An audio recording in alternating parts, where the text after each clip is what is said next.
City scan news അപ്ഡേറ്റ്സിലേക്ക്. ഏറ്റവും വലുത് ഫാമിലിയാണ്. വലിയ ഷോറൂം, വലിയ സൗകര്യങ്ങൾ, വലിയ ഫാമിലി. തിരൂരിൽ ഫാമിലി വെഡിംഗ് സെന്റർ. ഇന്നത്തെ മന്ത്രിസഭാ യോഗം സുപ്രധാനമായ ഒരു തീരുമാനമെടുത്തു. ഭരണ പരിഷ്കാരങ്ങളുടെ ഭാഗമായി പദ്ധതികൾ വൈകുന്നത് നിരവധി വർഷങ്ങളായി സംസ്ഥാന ഖജനാവിൽ നിന്ന് കോടിക്കണക്കിന് രൂപ നഷ്ടപ്പെടുന്ന ലീക്കേജ് ഉണ്ടാകുന്ന സ്ഥിതിയിലേക്ക് മാറുകയാണ്. അതുകൊണ്ട് പൊതുഭരണ വകുപ്പിൻ്റെ നേതൃത്വത്തിൽ 5 പരിഷ്കാരങ്ങൾ ഭരണനിർവഹണവുമായി ബന്ധപ്പെട്ട ഒരു ഡിജിറ്റൽ ഇൻഫ്രാസ്ട്രക്ചർ രൂപീകരിക്കുന്നതിന് 5 കാര്യങ്ങൾ തീരുമാനമെടുത്തിട്ടുണ്ട്. ഒന്ന്, ഒരു special asset management platform for administration, tracking and harmonisation portal. ഒരു അസറ്റ് മാനേജ്മെൻറ്റ് പ്ലാറ്റ്ഫോമാണ്. സർക്കാരിൻ്റെ ഉടമസ്ഥതയിലുള്ള മുഴുവൻ അസറ്റ്സിനെ കുറിച്ചുള്ള മുഴുവൻ ഡീറ്റെയിൽസ് അത് സർക്കാരിൻ്റെ പോർട്ടലിലുണ്ടാവും. മുഴുവൻ കാര്യങ്ങൾ, ഭൂമി, കെട്ടിടങ്ങൾ, പൈതൃക നിർമ്മിതികൾ, റോഡുകൾ, അണക്കെട്ടുകൾ, പാലങ്ങൾ, വാഹനങ്ങൾ, യന്ത്രസാമഗ്രികൾ ഉൾപ്പെടെയുള്ള മുഴുവൻ അസറ്റുകളുടെ ഒരു രജിസ്റ്റർ ഉണ്ടാവും. 2, പ്ലാൻ സ്പേസ് 2, അതൊരു പ്രോജക്റ്റ് രജിസ്റ്ററാണ്. എല്ലാ വകുപ്പുകളും അനുമതി നൽകുന്ന എല്ലാ ക്യാപിറ്റൽ പ്രോജക്ട്സ്, മൂലധന, ആദ്യത്തെ കാര്യം plan space 2.0, plan space project രജിസ്റ്ററാണ്. പ്ലാൻ, അതായത് എല്ലാ വകുപ്പുകളും അനുമതി നൽകുന്ന എല്ലാ മൂലധന പദ്ധതികൾ, അതായത് ക്യാപിറ്റൽ പ്രോജക്ട്സ്, അതെല്ലാം ജിയോ ടാഗ് ചെയ്യും.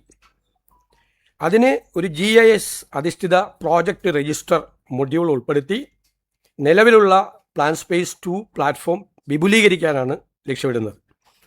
നിലവിൽ 1900-ലധികം, ഏകദേശം 2000-ഓളം പ്ലാൻ പദ്ധതികളുടെ സാമ്പത്തികവും ഭൗതികവുമായ പുരോഗതി ഇതിപ്പോൾ ട്രാക്ക് ചെയ്യുന്നുണ്ടെങ്കിലും ഇതിൽ ജിയോ മാപ്പിംഗ് സംവിധാനമില്ല. പോർട്ടലിൻ്റെ സിംഗിൾ മാപ്പ് ലെയറിൽ പദ്ധതി നടപ്പാക്കുന്ന സ്ഥലം, കോർഡിനേറ്റുകൾ, നടപ്പിലാക്കുന്ന ഏജൻസികൾ, ഇത് ചെയ്യുന്നത്, അനുമതി നൽകുന്ന അധികാരികൾ, ഫണ്ടിൻ്റെ സോഴ്സസ്, നിർമ്മാണ ഘട്ടങ്ങൾ, ഇതെല്ലാം ഈ പ്രോജക്റ്റ് രജിസ്റ്ററിലൂടെ എല്ലാ പ്രോജക്റ്റുകളും ട്രാക്ക് ചെയ്യാൻ വേണ്ടിയിട്ടുള്ള സംവിധാനമാണ്.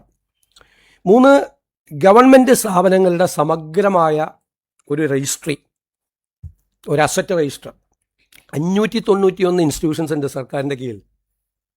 ഏകദേശം 19,000 കോടിയോളം രൂപയാണ് ഇതിൻ്റെ സാലറി ആയിട്ട് പോകുന്നത്.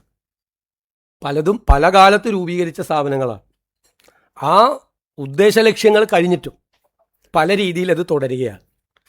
പല സ്ഥാപനങ്ങൾ, പലരും ഡെപ്യൂട്ടേഷനിലൊക്കെ പോവുകയാണ് പല ഡിപ്പാർട്ട്മെൻറ്റുകളിൽ നിന്നും. അതെല്ലാം നമ്മളിന്ന് സമഗ്രമാക്കും. അത് ഒരേ സ്വഭാവമുള്ള ധാരാളം സ്ഥാപനങ്ങളുണ്ട്. ആ സ്ഥാപനങ്ങളെ നമ്മൾ ഇൻ്റഗ്രേറ്റ് ചെയ്യും, സമഗ്രമാക്കും, ഒരുമിച്ച് ഇൻ്റഗ്രേറ്റ് ചെയ്യും. അതിനുള്ള ഒരു വിപുലമായ ഒരു പദ്ധതിയാണ് ചെയ്യുന്നത്. പിന്നെ 4-മത്തെ കാര്യം, കാലഹരണപ്പെട്ടതും അനാവശ്യവും പരസ്പര വിരുദ്ധവുമായ നിയമങ്ങളുടെ സമഗ്രമായ അവലോകനവും അതിൻ്റെ ഭേദഗതിയും. ഔട്ട്ഡേറ്റഡ് ആയിട്ടുള്ള ധാരാളം നിയമങ്ങളുണ്ട്. പിന്നെ പല ആക്ടിൽ തന്നെ പരസ്പര വിരുദ്ധമായ പ്രൊവിഷൻസ് ഉൾപ്പെടുത്തിയിട്ടുണ്ട്. ഇതെല്ലാം ഓരോ പ്രോജക്റ്റുകളും മറ്റും ഇംപ്ലിമെൻറ്റേഷൻ സ്റ്റേജിലാണ് അതിനകത്ത് ഏറ്റവും കൂടുതൽ പ്രയാസം അനുഭവിക്കുന്നത്. അപ്പോൾ അതിനുള്ള ഭേദഗതി, നിയമപരമായ ഭേദഗതി ചെയ്യുന്നതിന് വേണ്ടിയിട്ടുള്ള ഒരു വലിയ പ്രിപ്പറേഷൻ ഉണ്ടാകും. 5-മത്തെ, മികച്ച ജീവിത സൗകര്യത്തിനും ബിസിനസ് സുഗമമാക്കുന്നതിനുമുള്ള പ്രോസസ്സ് പരിഷ്കാരങ്ങൾ.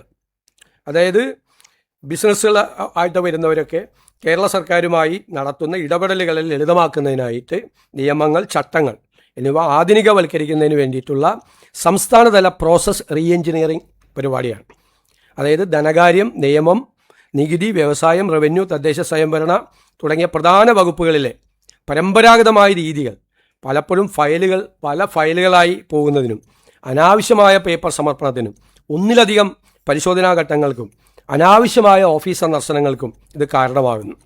അപ്പോൾ നിർദ്ദിഷ്ട നമ്മൾ പറഞ്ഞ ഡിജിറ്റൽ തത്വങ്ങൾ സ്വീകരിച്ചുകൊണ്ട് ഈ സേവന നടപടികളെ ലളിതമാക്കാൻ വേണ്ടിയിട്ടുള്ളതാണ്. നമ്മളിത് നടപ്പാക്കി കഴിയുമ്പോൾ വലിയ മാറ്റമായിരിക്കും പദ്ധതികളുടെ കാര്യങ്ങളിൽ. സാധാരണക്കാരനെ സംബന്ധിച്ചിടത്തോളം അവരുടെ ദൈനംദിന ജീവിതത്തിൽ അവർ സർക്കാരുകളും ഓഫീസുകളുമായിട്ടുള്ള ബന്ധത്തിൻ്റെ നടപടിക്രമങ്ങൾ ലളിതവൽക്കരിക്കുന്നതിനും ലഘൂകരിക്കുന്നതിനും വേണ്ടിയിട്ടുള്ള നടപടിയാണ്.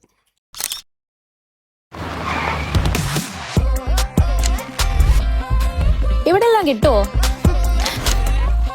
ഇവിടെ ഫ്രൂട്ട്സും ഇവിടെ വെജിറ്റബിൾസും ഗ്രോസറി ഐറ്റംസ് വരെ ഇവിടെ കിട്ടും. പിന്നെ നിങ്ങളുടെ വിശ്വാസം ഞങ്ങളുടെ ശക്തി. ജനതാ ബസാർ.